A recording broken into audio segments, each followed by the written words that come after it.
오늘은 왜 무서워하느냐 이런 제목으로 하나님 말씀 나누겠습니다.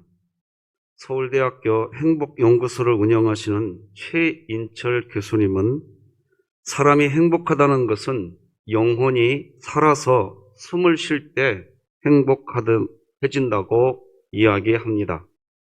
그러면서 영혼을 행복하게 하는 영양소가 있대요. 세 가지가 있는데 그게 뭔고 하니까 첫째는 자유, 둘째는 유능감, 세 번째는 좋은 관계라고 이야기합니다. 이 세 가지 영양소가 사람의 영혼에 공급이 되어야 행복한 삶을 살 수 있다고 이야기합니다. 먼저 사람은 자유의 상태, 자발성의 상태가 주어져야 행복하다고 말을 합니다. 사람들이 가장 불행하다고 느낄 때가 언제인가 하고 연구해 보니까 사람이 억지로 뭔가를 해야만 할 때, 그리고 억지로 해야만 하는 것들이 온통 내 일상을 다 덮고 있을 때, 하고 싶어서 하는 것들이 없고 해야만 하는 것들로 가득 차 있을 때 우리 영혼은 시들어간다고 이야기합니다. 행복하지 않다고 이야기합니다. 두 번째, 사람은 유능감, 즉 유능한 사람이라고 다른 사람에게 인정받게 될 때 행복해진다고 이야기합니다. 반대로 사람은 열등감을 경험할 때 불행해진답니다. 어떤 일을 할 때 잘 못한다고 하는 그런 피드백만 계속 듣고 있을 때 인간을 살아 숨쉬게 하는 에너지는 내가 무슨 일을 하는데 성과가 날 때 그래야 되는데 계속 어떤 피드백만 오느냐, 너는 왜 일을 이런 식으로 하냐, 왜 일을 이렇게 못하냐, 이런 이야기를 계속 듣게 될 때 이 유능감이 없고 다른 사람에게 인정받지 못하게 될 때 사람은 불행해진답니다. 그래서 우리는 유능감을 느낄 때 행복해진다지요. 세 번째는 좋은 관계입니다. 사람들과의 관계가 돈독하게 맺어져 있을 때 사람은 행복하다고 합니다. 그러니까 사람은 자유와 유능감과 좋은 인간관계는 결국 사람을 살아 숨쉬게 만드는 거지요. 행복한 삶을 사는 것은 이 세 가지의 에너지를 지속적으로 공급받게 될 때 행복해집니다. 그런데 이런 세 가지는 사람의 마음 관리에서 비롯되는 행복이다, 이렇게 이야기하지요. 자, 그런데 이 서울대학교 행복연구소의 이 최인철 교수님은 이어서 무슨 얘기를 하는 거 아니까 하나님이 말이에요, 세상을 창조하실 때 사람이 행복해지는 방법은 이 마음 관리에서 비롯되는 행복의 방법도 하나님이 만들어 놓으셨지만 동시에 하나님은 말이에요, 어떤 신체 활동을 통하여서도 얼마든지 또 행복해질 수 있는, 행복을 충전할 수 있는 방법을 하나님은 이 세상에 함께 만들어 놓았다고 이야기합니다. 여러분, 먼저 동영상을 좀 하나 보여드리려고 합니다. 여러분 좀 이 동영상을 좀 보시면 좀 마음이 오글거릴 수도 있어요. 예전에 아마 한 번쯤 다 보았을 건데, 자, 여기 강단에 불을 꺼주시고 한번 방송실 부탁드리겠습니다. 13분 56초부터요. 아니,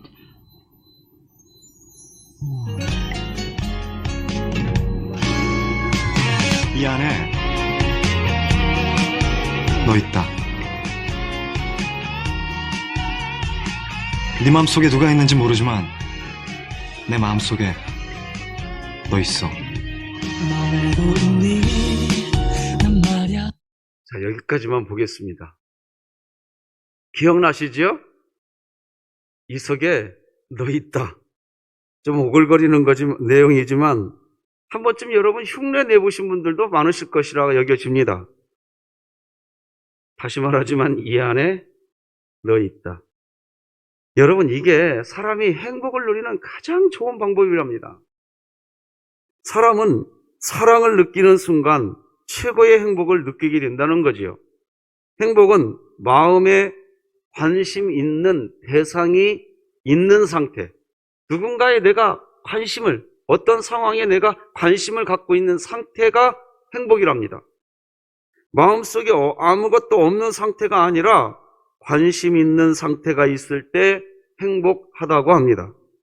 그래서 당신은 행복하십니까? 이 질문은 사실은 당신은 뭔가에 지금 관심 갖고 있으십니까? 이 질문과 같다고 합니다. 그래서 이렇게 등식을 만들 수 있어요. 당신은 행복하십니까? 이 질문은요, 사실은 당신은 뭔가에 관심이 있으십니까? 이 질문과 같은 거래요. 여러분들이 오늘 이 예배의 자리에 오신 것은 하나님에 대한 관심이 있으시기 때문에 오신 것입니다. 그래서 하나님께 관심을 두고 하나님이 하신 말씀을 들으시면서 하나님을 만나시면 그러면 그리스도인들은 행복해지는 것이지요.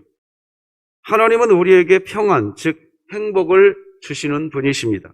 우리 요한복음 14장 27절 같이 읽어봅시다. 시작. 평안을 너희에게 끼치노니 곧 나의 평안을 너희에게 주노라. 내가 너희에게 주는 것은 세상이 주는 것과 같지 아니하니라. 너희는 마음에 근심하지도 말고 두려워하지도 말라.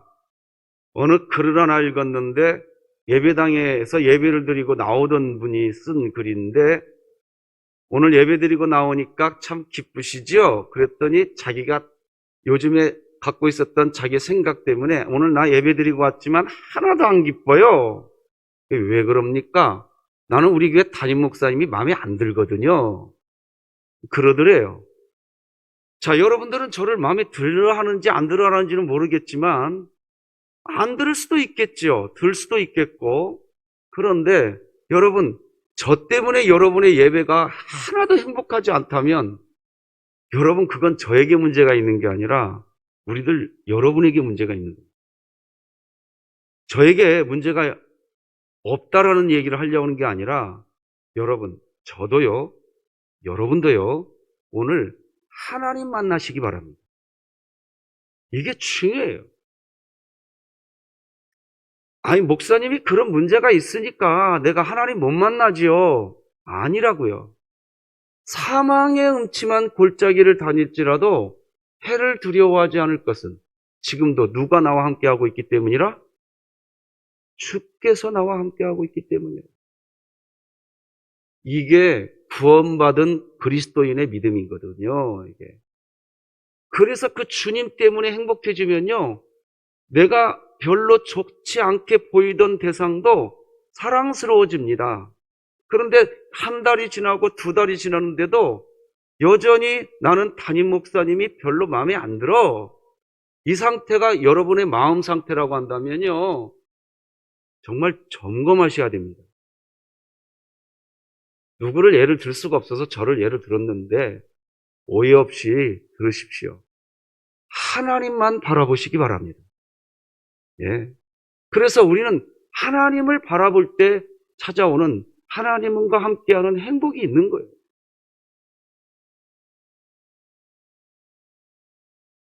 그래서 하나님은 그 행복을 우리에게 주시려고 여러분이 요한복음 14장 27절 읽은 것처럼 지금도 우리에게 평안을 주시려고 하시는 분이란 말이에요. 계속해서. 이런 관심의 상태, 하나님을 향한 이 관심의 상태가 계속 지속되는 게 굉장히 중요합니다. 그러니까 행복한 삶을 유지한다는 것은 관심의 상태를 오래 하나님께 유지하는 것, 이게 중요한 것. 그것이 행복한 삶, 그리스도인이 행복해지는 삶의 정의입니다. 그리스도인은 일주일 내내 행복해지려면 그리스도인의 관심이 그래서 하나님께 있어야 합니다. 그래서 사도 바울은 마귀에게 틈을 주지 말라고 이야기합니다. 에베소서 4장 27절 보니까 마귀에게 틈을 주지 말라. 왜 마귀에게 틈을 주지 말아야 할까요? 마귀에게 틈을 주는 순간 우리를 행복하게 하는 하나님을 향한 관심이 사라지기 때문입니다. 그것은 사단 마귀가 우리를 공격하는 때입니다. 그래서 성경을 번역할 때 쉬운 성경은 이 에베소서 4장 27절을 이렇게 번역했어요. 같이 한번 읽어보십시다. 시작. 그렇지 않으면 사탄이 여러분을 공격할 수 있도록 놔두는 것이 됩니다. 그리스도인이 행복한 삶을 살 수 있는 것은 행복의 근원이신 하나님에 대한 관심이 유지되고 있는 때입니다. 그런 의미에서 심리학자들은 그리트라고 하는 이 영어 단어, 그리트라고 하는 단어는 투지, 패기, 뚝심 이렇게 번역될 수 있는 단어인데 한 번 세운 목표를 위해 꾸준히 노력할 수 있는 능력, 이 꾸준히 노력할 수 있는 이것이 행복이랍니다. 최인철 교수는 심리학자들이 이 그리트라고 하는 단어를 강조하는데 이 단어는 장기간의 어떤 목표를 세우고 그 목표를 위해서 때로는 인내하고 때로는 어려움이 있을 때 그것을 이겨내는 그 과정, 그걸 의미한대요. 그리고 그것이 사람이 행복하게 사는 삶의 중요한 요소라고 이야기합니다. 왜 이것이 중요한가 하니까 우리가 앞에서 살펴본 것처럼 사람은요, 유능감을 먹고 살 때 행복해진다고 했습니다. 사람은 유능감을 위해서 목표를 세우고 그 목표를 달성해야 이 행복을 얻을 수 있다는.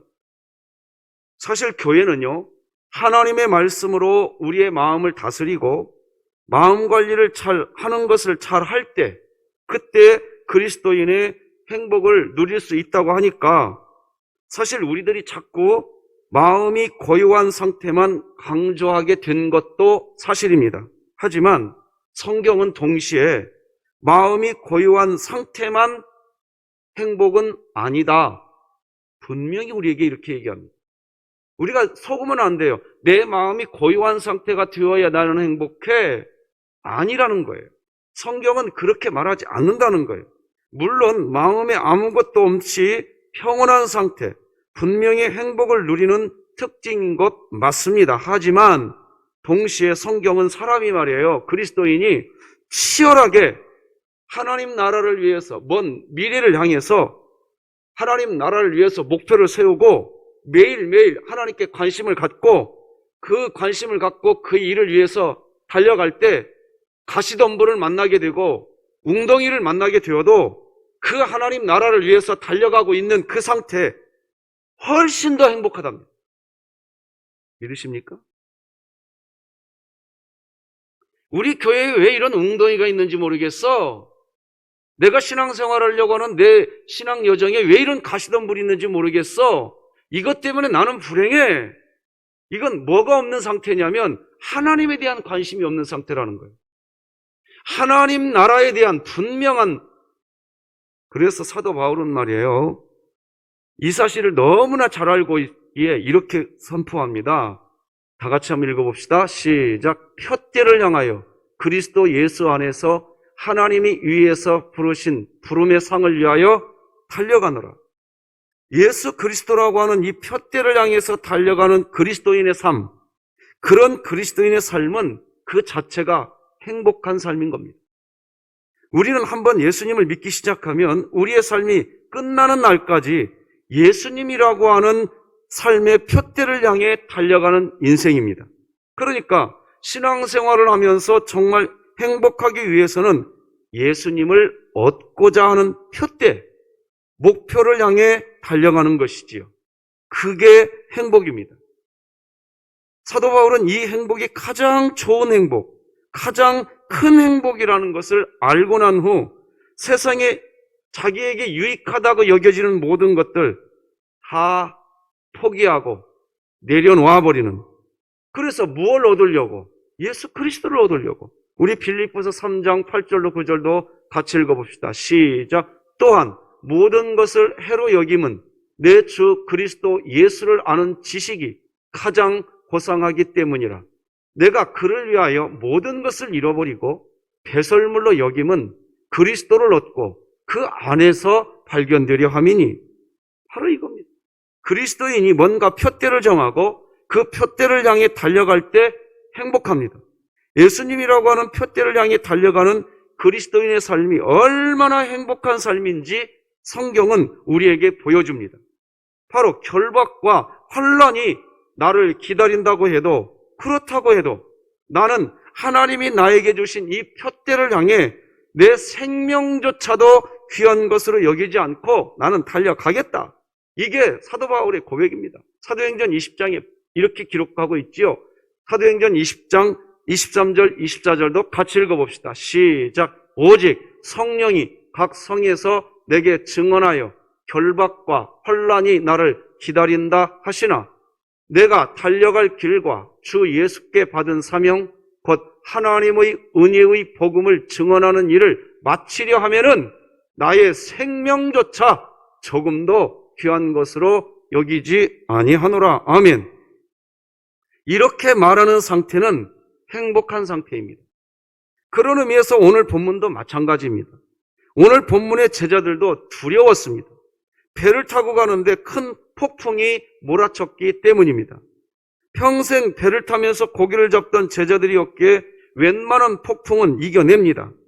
그런데 지금 불어닥치고 있는 이 폭풍은 사람이 어떻게 힘을 쏟는다고 해결되는 그런 정도의 폭풍이 아닙니다. 마치 지금 우리에게 팬데믹이라는 말로 우리에게 다가온 코로나19와 같은 것입니다. 두려운 일입니다. 두려운 나머지 죽을 지경이었다고 오늘 24절이 이렇게 기록합니다. 호수에 매우 거친 폭풍이 일어나 파도가 배를 뒤덮었습니다. 제자들이 가서 예수님을 깨웠습니다. 주님, 살려주십시오. 우리가 빠져 죽을 지경입니다. 지금 제자들은 거대한 폭풍이 덮고 있어서 죽을 지경인 상태에 있는 것입니다. 그러면 이런 상태의 제자들은 불행한 사람들일까요? 아니에요. 이들은 여전히 행복한 사람들이에요. 그렇게 이야기할 수 있는 이유는 오늘 본문 앞부분의 내용을 보면 알 수 있습니다. 한 서기관이 예수님께 선생님이 어디로 가시든지 저희들은 선생님을 따르겠습니다 하고 질문을 합니다. 즉 예수님 어디로 가십니까? 이 질문이지요.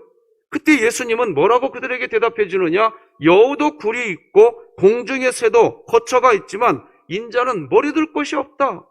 이게 오늘 본문 바로 앞에 나와 있는 내용입니다. 19절로 20절을 읽어드리겠습니다. 한 서기관이 나와 예수께 아뢰되 선생님이여 어디로 가시든지 저는 따르리이다.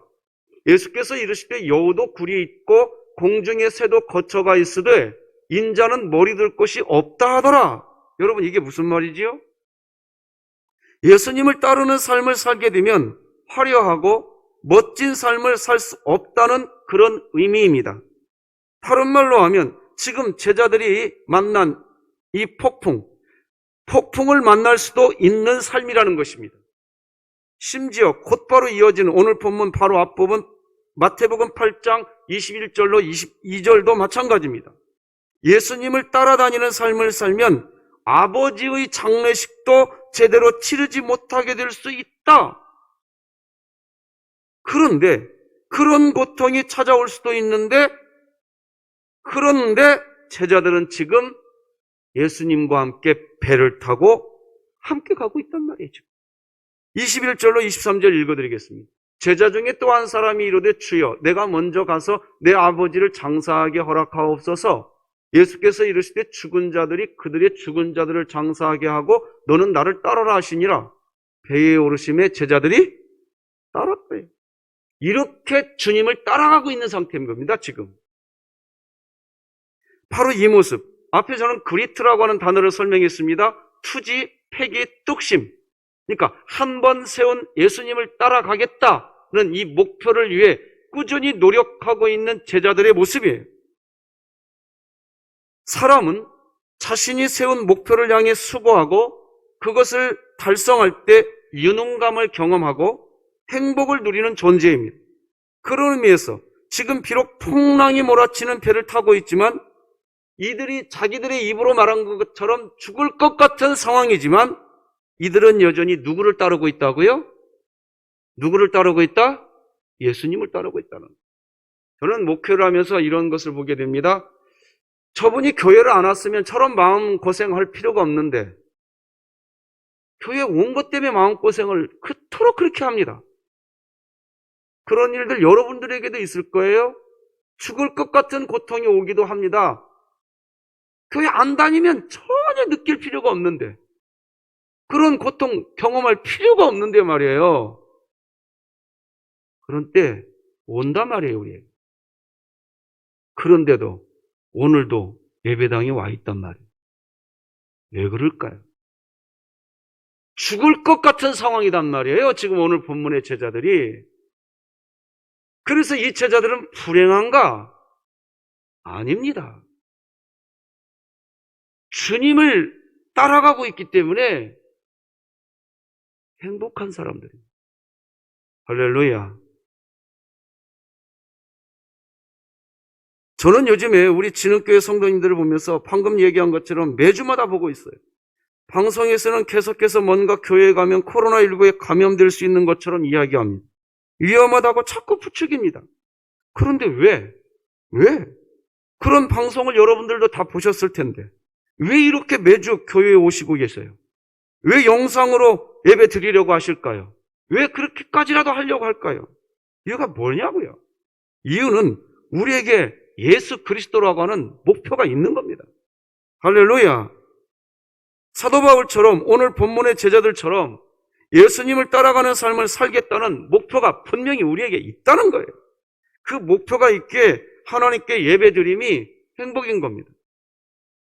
제가 실명을 좀 거론하고 싶은데요. 우리 교회 김은혜 집사님은요, 지금 오늘 일부에 오늘 오셨는지요? 지난주에도 그렇고 지지난주에도 그렇고 토요일날 저녁부터 밤샘 근무를 하시고 퇴근하자마자 지금 교회를 오고 계세요. 예. 지난주에도 물어봤어요. 집사님 안 피곤하십니까? 피곤하지 않으세요? 피곤한 몸이지요. 그런데 왜 그렇게 피곤한데도 왜 그렇게 예배를 드리려고 그러냐 이거예요. 예수 그리스도라고 하는 목표가 있기 때문에 피곤해도 행복한 거예요. 할렐루야. 우리 이거 놓치면 안 됩니다. 예수님을 따라가겠다는 목표가 있는 거예요. 어제는 모세남전도의 회원들이 교회에 모이셨더라고요. 지난 2월 달 이후로 9개월 만에 처음으로 모세남전도회가 모임을 갔는데요. 그리고 모임을 갔는데 참 보기 좋더라고요. 막 오랜만에 만나서 막 나는 처음에 주먹질한 줄 알았더니 악수하더라고요. 막. 악수도 하시고. 야, 보기 좋더라고. 아니, 이런 상황에서 어떻게 그럴 수 있냐고요. 오늘 각 전도회마다 2021년도 새로운 일꾼을 뽑는 청회를 한대요. 직책 당신이 맡아, 당신이 맡아. 이런 유치원생들 좀 없었으면 이제 좋겠어요, 이제. 주님 따라가려고 마음 먹었다고 한다면 직책도 받는 영광을 감사로 여기시기 바랍니다. 담임 목사가 이 정도 설교하면 성도들 아멘 해줘야죠. 할렐루야.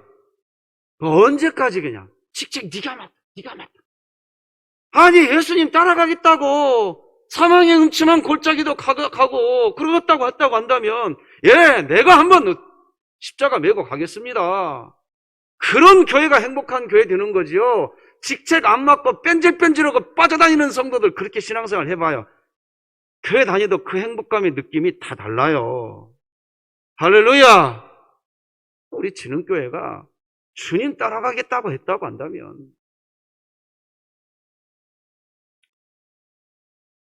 주님을 깨우면 될 거 아니에요. 죽을 것 같으면. 오늘 제자들이 그랬잖아요. 여러분들이 무슨 직책을 맡으려고 하니까 목사님 나 그 직책 맡으면 나 죽을지도 몰라요. 막. 죽을지도 모르면 주님 깨우면 될 거 아니에요. 자, 오늘 본문 25절 다 같이 읽겠습니다. 25절입니다. 시작. 그 제자들이 나와 깨우며 이르되 주여 구원하소서 우리가 죽겠나이다. 그러면 될 거 아니에요. 그럼 주님이 일어난단 말입니다. 사람이 목표를 세우고 치열하게 매일매일 관심을 갖고 추구하는 그 목표가 있는 상태는요, 사람을 살아 숨쉬게 만드는 것이고 그런 삶을 사는 사람은 행복한 사람이라고요. 그래서 장시간 관심을 가지고 추구하는 어떤 개인적인 프로젝트가 있는 사람은 행복한 사람입니다. 왜 그리스도인을 행복한 사람이라고 할까요? 이유는 그리스도인이 되는 그 순간 우리에게는 죽는 날까지 달려가야 할 표대, 목표, 프로젝트가 있기 때문인 것입니다. 그래서 그리스도인은 행복한 거예요.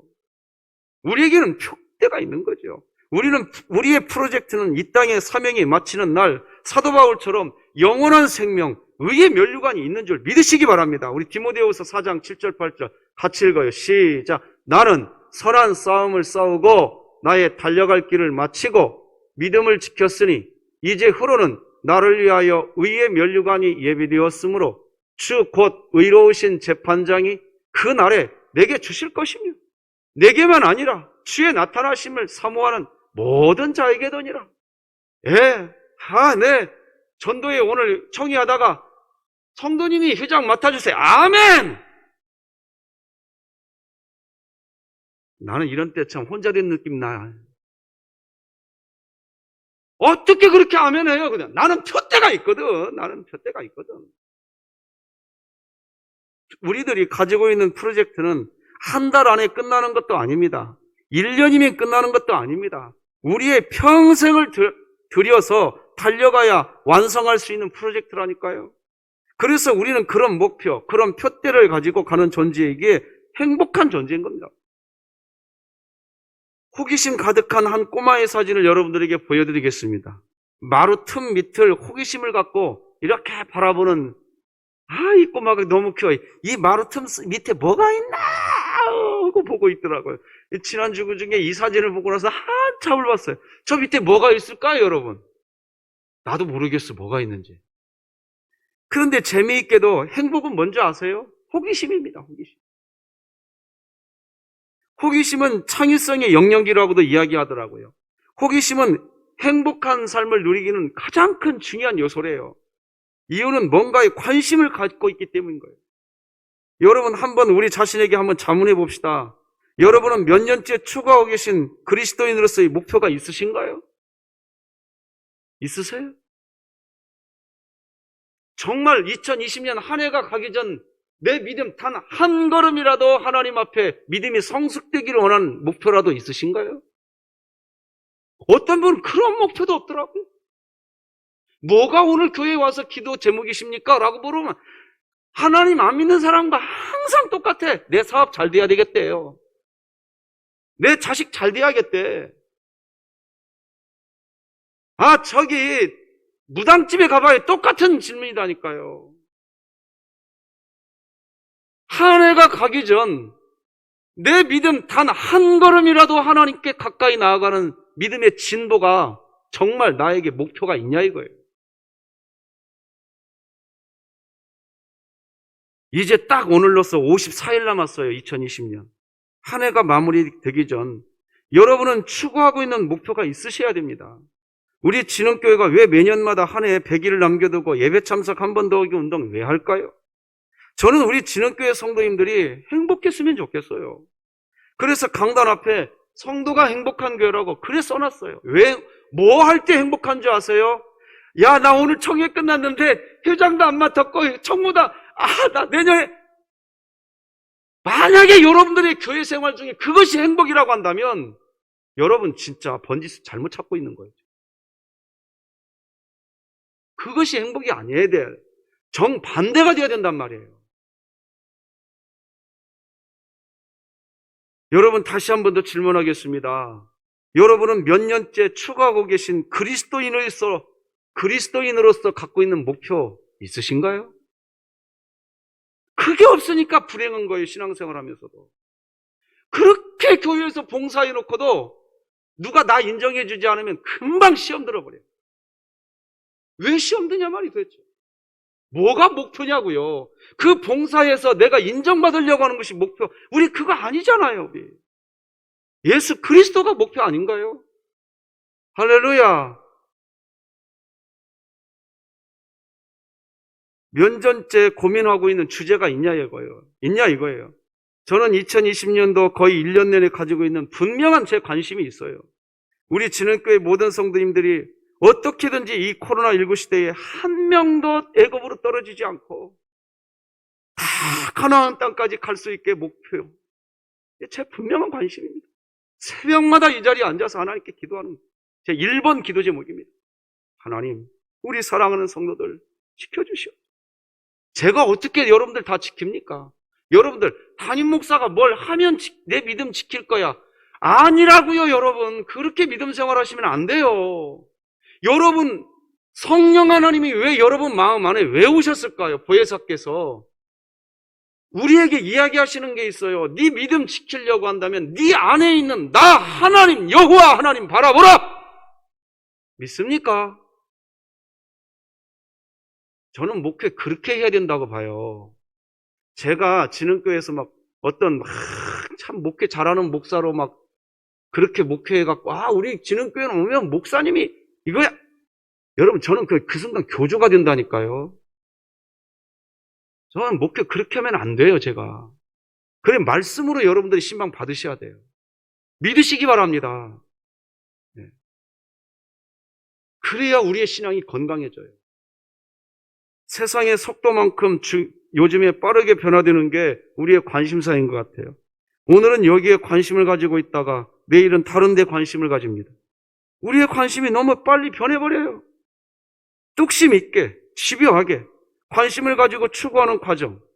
좀 힘든 일이 있어도 그런 과정은 역시 나 주님 닮아가는 과정일 뿐이야. 나 주님 만나러 가는 과정일 뿐이야.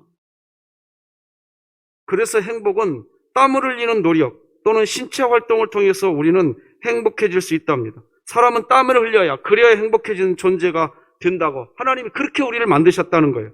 그래서 하나님은 우리 인간들이 수고하는 삶, 노력하고 땀을 흘려야 복되고 형통해진다고 이야기합니다. 우리 같이 시편 128편 2절 시작. 네가 네 손에 수고한 대로 먹을 것이라. 네가 복되고 형통하리라. 네가 수고해야 복을 받는다는 얘기예요. 사람은 땀을 흘리는 신체 활동으로 행복을 누리게 된다고 하나님도 그렇게 이야기하셨어요. 앞서 말씀드린 서울대학교 행복연구소를 운영하시는 최인철 교수님이 연구한 바로는요, 사람이 특히 어떤 활동을 할 때 사람들이 행복감을 느끼는지 연구를 해서 그래프를 만들었는데 그 그래프가 이런 그래프입니다. 의미와 흥미라고 하는 두 축을 만들었는데 산책과 운동을 할 때 사람들은 행복해진대요. 사람에게 의미를 주고 흥미를 유발하는 사람들의 행동 중에 가장 크게 나타나는 게 운동과 산책으로 나타나더래요. 연구해 보니까. 사람들은 운동을 하고 있을 때, 천천히 산책을 하고 있을 때 사람들은 삶의 의미를 가장 크게 느끼고 재미있게 여기더랍니다. 천천히 산책하고 나면 동네 한 바퀴만 돌아도 마음이 그렇게 편안해진대요, 사람들이. 그러니까 행복은 우리가 가만히 앉아서 명상하는 것도 필요하지만 밖으로 나가서 그냥 산책만 해도 우리의 마음이 평안해진답니다. 제가 오늘 본문의 제자들이 여전히 예수님을 따라가고 있으니 행복한 사람들이라고 말씀드렸습니다. 실제 그래요. 오늘 본문의 제자들은 폭풍을 만나서 죽을 것 같은 상황에 부딪혔지만 오늘 본문 26, 27절을 보면 제자들은요, 이 폭풍, 이 죽을 듯한 상황에서 진땀을 흘리고 죽을 것 같습니다. 구해달라고 하자 이들에게는 하나님의 아들 예수 그리스도가 이들을 도와주시는 놀라운 은혜를 체험하지 않습니까? 26절, 27절 읽어드리겠습니다. 이렇게 나오잖아. 예수께서 이르시되 어찌하여 무서워하느냐? 믿음이 작은 자들아 하시고 곧 일어나서 바람과 바다를 꾸짖으시니 아주 잔잔하게 되거늘 그 사람들이 놀랍게 여겨 이르되 이가 어떠한 사람이기에 바람과 바다도 순종하는가 하더라. 여러분, 이분이 어떤 사람이기에 바다도 순종하는가? 이 체험은요, 나 주님 따라갈 거야 하고 따라가는 사람, 그 사람이 경험하는 은혜인 겁니다. 할렐루야. 우리 진흥교회 성도님들 그렇게 살았으면 좋겠어요. 다음 12월 첫 주부터 코로나19 시대 우리 진흥교회는요, 진흥교회 프로젝트 두 번째 사역을 하려고 해요. 바로 이 또한 지나가리라. 일주일에 1시간 이상씩 산책하기, 걷기를 하려고 해요. 12월 첫 주부터. 심리학자들이 사람들에게 받는 질문 중에 이런 질문이 있대요. 행복한 삶을 위해서 여러 가지 조언을 해주실 수 있으실 텐데 다른 거 다 빼고 딱 하나만 행복해질 수 있는 비법을 좀 알려주세요 라고 심리학자들이 질문을 많이 받는데요. 그때 심리학자들이나 병원에 그러니까 이 뇌, 좀 정신적으로 우울증이 있을 때 가보세요. 의사들이 산책하라고 가르쳐요. 그죠? 그렇죠? 산책이 있는 여행을 하라고 가르쳐줍니다. 왜? 우울증도 치료돼요. 우울증도. 저는 그래서 12월 첫 주부터 일주일에 1시간 이상씩 우리 성도들 걷게 하려고 해요. 여행은 일상에서 벗어나는 행복을 준대요. 자신이 살아오던 삶의 현장을 떠나보는 행동이래요. 그래서 사람은 뭔가 떨어져 있는 그런 경험을 할 때 상당한 행복감을 누린다지 않습니까? 남편이나 아내가 가끔 무슨 합당한 일로 집에 돌아오지 않으면 아내들이 그렇게 편안해지고 행복해진대요. 난 이게 왜 행복해지는지는 모르겠는데 어쨌든 떨어지면 행복해진대 좀. 심리학자들이 행복을 경험하기 위해서 그래서 여행을 추천하는 이유는 여행은요 걷기, 먹기, 말하기, 놀기 이 4가지를 다 갖고 있기 때문에 여행은 행복하대요. 멀리 이제 해외여행 못 가니까 동네 한 바퀴라도 걸어보자 이겁니다. 예수님은 항상 제자들과 예수님을 따르는 무리들에게 이 행복을 주기 위해서 무던히 예를 쓰신 분이라고 우리는 말씀드릴 수 있어요. 그런데 예수님은 사람들에게 행복을 주려고 함께 걸었다는 거 아세요? 마태복음 14장 13절 보니까 예수께서 들으시고 배를 타고 떠나사 따로 빈들에 가시니 무리가 듣고 여러 고을로부터 얼어서 어떻게? 걸어서 따라간. 이게 오병이어의 기적을 일으키는 과정인데요. 예수님이 사람들을 데리고 함께 걸어가는 거예요. 이렇게. 무리가 걸어서 예수님을 따라갔다는 것은 예수님이 함께 걸었다는 의미거든요. 자, 그런데 예수님이 이렇게 걸어서 지금 어디로 가시나요? 빈들에 가고 계시는 빈들로. 제가 1년 전에 이스라엘 성지순례를 갔는데 깜짝 놀란 곳이 있어요. 빈들을 보았어요. 가이드가 가르쳐 주더라고요. 여기쯤이 오병이어를 일으킨 그 과정, 장소로 우리는 보고 있습니다. 그런데 그 빈들이 우리나라는 막 소나무가 산에 우거져 있잖아요. 이스라엘 나라니까 그렇지 않아요. 그 빈들이 들판인데 막 들꽃이 쫙 펴 있더라고요. 이렇게 가이드가 이야기하더라고요. 예수님이 그때 이렇게 꽃이 피어 있는 이 들판으로 사람들을 데리고 갔다는 거예요. 할렐루야. 그리고 거기까지 여행 간 거예요. 여행 간 거예요. 예수님이 데리고. 그리고 거기 데리고 가니까 여행 가면 먹을 게 있어야 되겠어요? 없어야겠어요? 그런데 이 사람들이 예수님만 바라보고 따라왔지 먹을 걸 안 갖고 와버렸어. 그러니까 예수님이 말이야 먹을 것을 막 이 사람들에게 막 부어줘 버리는데 그냥 막 어떻게 부어줘 버리냐? 그냥 부어주는 정도가 아니죠. 먹을 것만 줬습니까? 그것도 아니잖아요. 막 12종 광주리가 남을 정도로 막 먹을 걸 부어줘 버리세요. 먹을 것만 줍니까? 거기 온 사람들 다 병 고쳐줘 버려요. 그게 마태복음 14장 14절입니다. 같이 읽어봅시다. 시작. 예수께서 나오사 큰 무리를 보시고 불쌍히 여기사 그 중에 있는 병자를 고쳐주시니라. 또 마태복음 14장 20절도 보십시다. 시작. 다 배불리 먹고 남은 조각을 12바구니에 차게 거두었으며. 여러분 지금 예수님이요. 우리가 오병이어만 딱 보니까 그 기적이 일어났다라고 하지만 이게 오병이어의 문제가 아니라 예수님이 백성들을 데리고 지금 산책하신 거예요. 같이 데리고 산책을 하고 들판에 큰 들꽃이 펴 있는 곳으로 가서 보니까 산책을 하러 따로 나온 사람들이 남자만 5,000명이 따라와 버렸어. 너무나 많이 따라와 버렸네 그냥. 이렇게 넣어서 가만히 보니까 거기에는 병자도 있고 귀신 들린 자도 있는 거예요 그냥. 병도 고쳐주고 먹을 것도 주신 거예요. 산책하고 있던 중에 그렇게 된 거라니까요. 우리 예수님은 우리가 정말 행복한 삶을 살아가기를 정말 원하셨던 분이십니다. 특히 코로나19 시대 주님은 우리가 우리의 마음의 중심을 잡고 이때 참 그리스도인의 마음 중심을 갖고 행복하기를 원하시지만 이렇게 함께 주님은 우리와 산책하기를 원하시고 함께 걷기를 원하고 계시는 거예요. 그래서 한번 따라서 하십시다. 주님과 함께 걷자. 12월 첫 주부터 해보려고 하는 거예요. 그냥 걸으려고 하는 것이 아니라 그래서 우리 진흥교회는 이제 코로나19 시대 진흥교회 프로젝트 이 또한 지나가리라 이런 제목을 갖고 하려고 하는데 그냥 걷는 게 아니라 구약 성경에서 3개 성경 구절, 신약 성경에서 2개 성경 구절을 제가 뽑았어요. 첫 번째 여호수아 1장 9절입니다. 10주 동안 이 말씀 하나를 외우고 두 번째 시편 42편 5절을 외우려고 그래요. 세 번째 이사야 40장 31절, 네 번째 로마서 8장 28절, 다섯 번째 갈라디아서 2장 20절. 10주에 이 성경 구절 하나씩 외우면 내년 12월 말에 가면 11월 말에 가면 우리 진흥교회 모든 성도들이 5개 성경 구절을 다 외우게 될 겁니다. 그렇게 가지고 내년도 12월 첫째 주에 전 교인이 이 5개 성경 구절을 암송하는 다 암송 대회 한번 하렵니다. 대회가 다 일어서서 뭐 외우자고 하면 얼굴이 어두워지는데 10주에 성경 구절 하나 외우자 하는데 그렇게까지 어두워지면 뭐 어떻게 신앙생활 하겠다는 거예요. 안 그렇습니까? 또 그렇게 하고, 그래서 내년 11월 말쯤 되면 이 또한 지나가리라. 하나님이 뭔가 역사하는 것을 함께 경험하십시다. 할렐루야! 말씀드린 대로 저는 그렇게 할 때 여러분들에게 액자 하나씩 다 드릴 거예요. 5개 퍼즐로 되어 있는.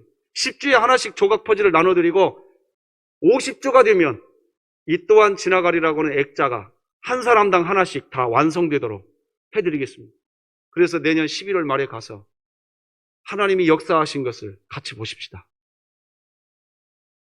26절, 27절 우리 다 같이 한번 읽어봅시다. 시작. 예수께서 이르시되 어찌하여 무서워하느냐? 믿음이 작은 자들아 하시고 곧 일어나사 바람과 바다를 꾸짖으시니 아주 잔잔하게 되리라. 그 사람들이 놀랍게 여겨 이르되 이가 어떠한 사람이기에 바람과 바다도 순종하는가 하더라. 우리가 이렇게 고백하게 될 날이 올 줄로 믿습니다. 기도하겠습니다. 하나님 아버지 감사합니다. 오늘도 주의 영광을 바라보게 하여 주시옵시고 주의 나라를 보게 하여 주시옵소서. 예수 그리스도가 우리 인생의 표대가 되어서 행복한 신앙생활하게 하여 주시옵소서. 예수님의 이름으로 기도드립니다. 아멘.